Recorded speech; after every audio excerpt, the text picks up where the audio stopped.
Cerita rakyat adalah sastra lisan yang telah dikenal sejak lama dan sudah menjadi tradisi dalam masyarakat secara turun-temurun.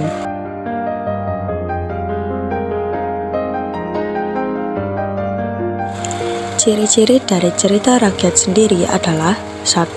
Penyampaian cerita dilakukan secara lisan. 2. Diceritakan turun-temurun. 3. Tidak diketahui pengarang atau pembuatnya. 4. Mengandung nilai luhur budi pekerti. 5. Masih bersifat tradisional. Dan 6. Cerita memiliki banyak versi dan variasi.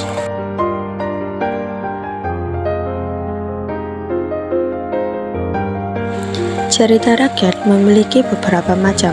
Yang pertama, epos adalah cerita rakyat yang menceritakan kisah kepahlawanan seperti Mahabharata.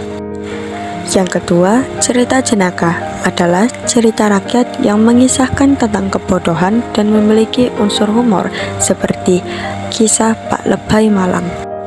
Yang ketiga, paralel adalah cerita rakyat yang di dalam penceritaannya terdapat tokoh berwujud manusia dan juga tokoh yang berupa hewan seperti kisah semut dan belalang. Yang keempat, parabel adalah cerita rakyat yang menyajikan kisah yang mengandung pesan moral sebuah benda mati seperti kisah sepasang slop. Yang kelima, fabel adalah cerita rakyat tentang binatang yang berperan sebagai tokoh utama seperti si kancil yang cerdik. Yang keenam, legenda adalah cerita rakyat yang menceritakan riwayat terbentuknya suatu tempat atau wilayah, contohnya Malin Kundang. Yang ketujuh, mite adalah cerita dewa-dewi atau kisah yang mengandung nilai sakral dan banyak menggunakan nilai mistis seperti Nyi Roro Kidul. Dan yang terakhir, sage adalah cerita rakyat yang memiliki kisah atau cerita yang mengandung nilai sejarah, contohnya Roro Jonggrang. Legenda Malin Kundang. Kisah ini terjadi di sebuah pantai di Sumatera Barat dan dikisahkan terdapat sebuah keluarga yang hidup dalam kemiskinan. Untuk mengubah nasib sang ayah pergi merantau meninggalkan istri dan anaknya yang bernama Malin Kundang. Kenapa suamiku lama sekali? Selamat pagi, Bu. Selamat pagi, Malin. Aku hendak pergi memancing dulu ya, Bu. Baiklah nak, hati-hati ya di jalan. Meskipun agak nakal, Malin termasuk anak yang giat dan tekun. Kemari, kemari, kemar makan ikan. La la la, la la la, la la la la la la.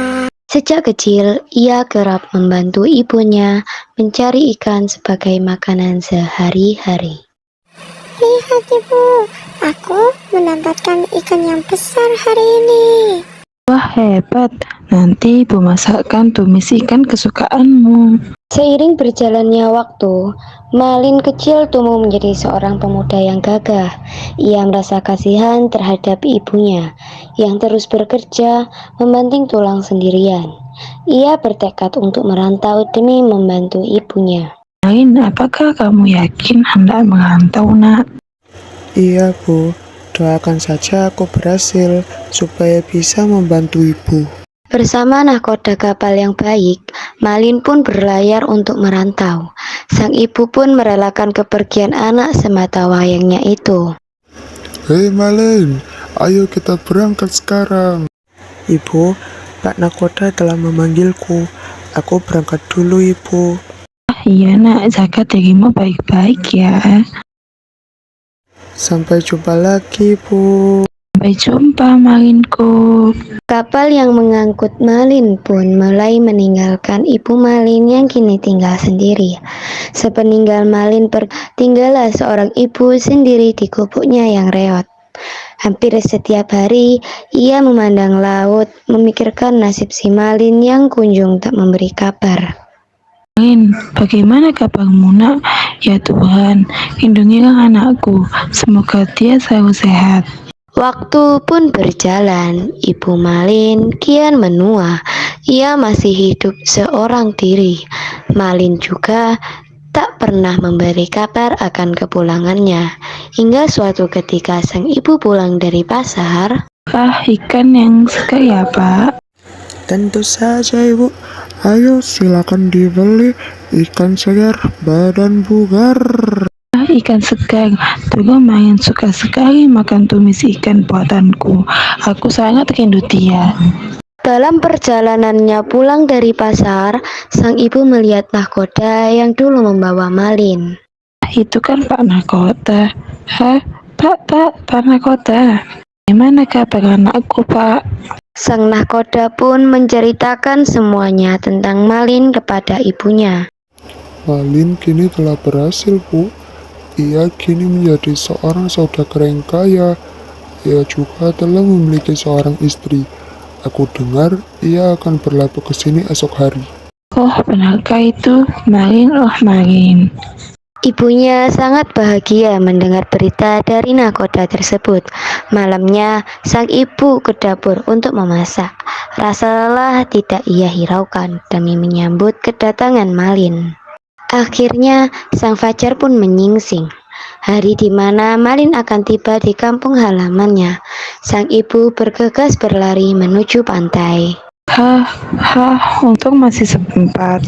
Sesampainya di tepian pantai, Ibu Malin turut menyambut kapal Malin. Kapal Malin terlihat besar dan megah. Ibunya terharu melihat kedatangan kapal tersebut. Ia sudah tidak sabar melihat anaknya yang telah lama pergi. Malin Kundang akhirnya menginjakan kakinya lagi di tanah kelahirannya. Ia dan istrinya yang cantik terlihat turun dari kapalnya yang mewah. Tiba-tiba dari kejauhan sang ibu berteriak kencang. Marin, anakku, kau sudah tumbuh dewasa rupanya. Sang istri Malin bertanya keheranan. Siapa wanita gantah rusuk itu suamiku? Ia bukan ibumu kan? Kamu bilang orang tuamu kaya-kaya. Ini dia bukan siapa-siapa. Bahkan aku tidak kenal dengan dia. Tak disangka, Malin mendorong ibunya itu hingga jatuh tersungkur. Aduh, Aku tidak punya ibu sedegil kamu. tapi Marin, anakku. Malin pergi meninggalkan ibunya yang terus berlinang air mata. Sang ibu tidak menyangka sang anak yang dulu dirawatnya berubah menjadi anak yang durhaka. Ya Tuhan, apabila dia bukan anakku, aku akan memaafkan perbuatannya. Namun, apabila dia memang benar anakku, aku mohon keadilanmu. Seketika, langit yang begitu cerah berubah menjadi gelap gulita. Sepertinya Tuhan menjawab doa sang ibu. Hujan badai yang dahsyat menghadang kapal Malin Kundang. Kapalnya mulai hancur akibat tersambar petir yang besar. Seluruh awak kapal terlihat panik. Sang istri pun meninggal tertimpa oleh tiang kapal. Kapal terus terombang-ambing di lautan lepas, sehingga menepi di sebuah pulau. Hingga secara perlahan-lahan kapalnya tenggelam. Malin pun terdampar di sebuah pulau tersebut. Ia terlihat begitu lusuh, tak berdaya. Apa ini? Kenapa tanganku membatu? Ia bersimpuh memohon ampun, namun terlambat. Maafkan aku, Ibu.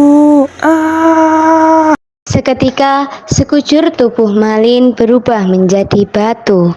Itu adalah hukuman yang harus diterimanya karena durhaka kepada ibu. Pesan moral dari cerita ini adalah, ibu adalah seorang wanita mulia yang telah melahirkan kita. Sayangi dan hormatilah ibu. Janganlah menyakiti dan durhaka kepadanya.